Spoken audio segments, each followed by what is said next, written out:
خوښ یم چې نن ورځ بیا په افغانستان کې د داخلي تولیداتو او صنایعو د پراختیا په برخه کې د کمپلو د تولید د یوې داسې مهمې فابریکې د پرانیستې په مراسمو کې ګډون کوم چې په بهرنیو تولیداتو زموږ د هېواد تکیه راکموي او د داخلي صنعت په پیاوړتیا کې مرسته کوي. له هر څه وړاندې د فابریکې مسؤلینو او ګرانو هېوادوالو ته د کمبلو د تولید د دغې مهمې فابریکې د فعالیت په پیل ډېره مبارکي وایم او الله پاک دې دوی په دغه خپل کار کې کامیاب او بریالي ولري او موږ به دعا ورته کوو چې نور هم دوی د پرمختګ په لور روان وي. د کمپلو د تولید په یاده فابریکه کې د 910 میلیونه افغانیو په مقدار پانګونه شوې ده چې په لومړي کې به یې په ورځ کې تولید ظرفیت 1000 واحده وي او شاوخوا 900 کسانو ته به پکې مستقیم او غیر مستقیم د کار زمینه برابره شي. الحمدلله دا به څوک نه وایي چې مثلا که د لسو انسانانو دپاره د کار خدمت طریقه برابره کړي دا موږ ته ډېر غټ ارزښت لري. دا چې دوی خپله دا خبره کوي چې د 300 انسانانو دپاره دلته د کار زمینه برابریږي دا ډېره غټه لاسته راوړنه ده ځکه زموږ هېوادوال که ګورو نورو بهرنیو هېوادونو را روان وي او څونه په یو زناناتو څونه په یو ښاریو تکالیفو اخته کېږي. که موږ دغه کوشش وکړو په خپل ملک کې د خپلو هېوادوالو دپاره د کار زمینه برابره کړو موږ به انشاءالله دې ته تر هر څه ترجیح ورکړو ځکه په دې کې د انسانانو د ژوند ژغورل دي. تاسې هم اورئ موږ یې هم واورو چې کوم انسانان پر دوی هېوادونو نه ځي نس به هغه خپل مطلب ته رسېږي نس پر لارې باندې پوچېږي یا مري او یا په داسې ځایو کې ځای پر ځای کېږي چې په میاشتو میاشتو د ژوندو د مرګ درک نه وي. نو دا ډېره غټه لاسته راوړنه ده. موږ بیا هم دې فابریکې مسؤلینو ته مبارکي وایو.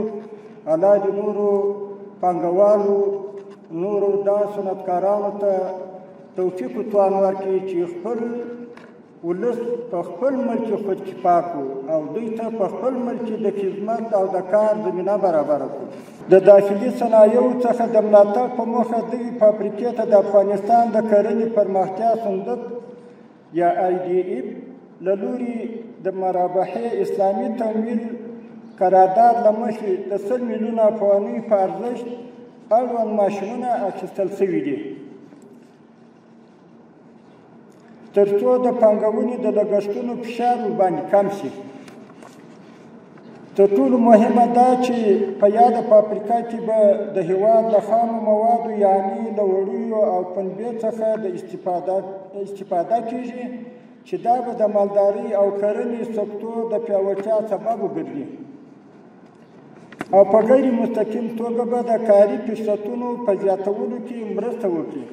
د وارداتو د تعویض د اغېزمنو سیاستونو پلي کول او د داخلي صنایعو ملاتړ او وده د هېواد د ملي اقتصاد د پیاوړتیا او د اقتصادي خپلواکۍ پر لور ډېر مهم ګام دی. کله چې په هېواد کې د پانګونې کچه لوړیږي ورسره په څنګ کې د کار موندنې فرصتونه زیاتېږي د بېوزلۍ او بیکارۍ کچه کمیږي د ټولنیزو ستونزو مخه نیسي پر بهرنیو وارداتو د هېواد تکیه راکمیږي د اسعارو د وتلو مخه نیسي او په ټوله کې د هېواد د اقتصادي ودې او پراختیا سبب ګرځي. لله الحمد تاسې ټولو د دې ستر واقعیت شاهدان یاست چې په وطن کې مو امن دی اداري فساد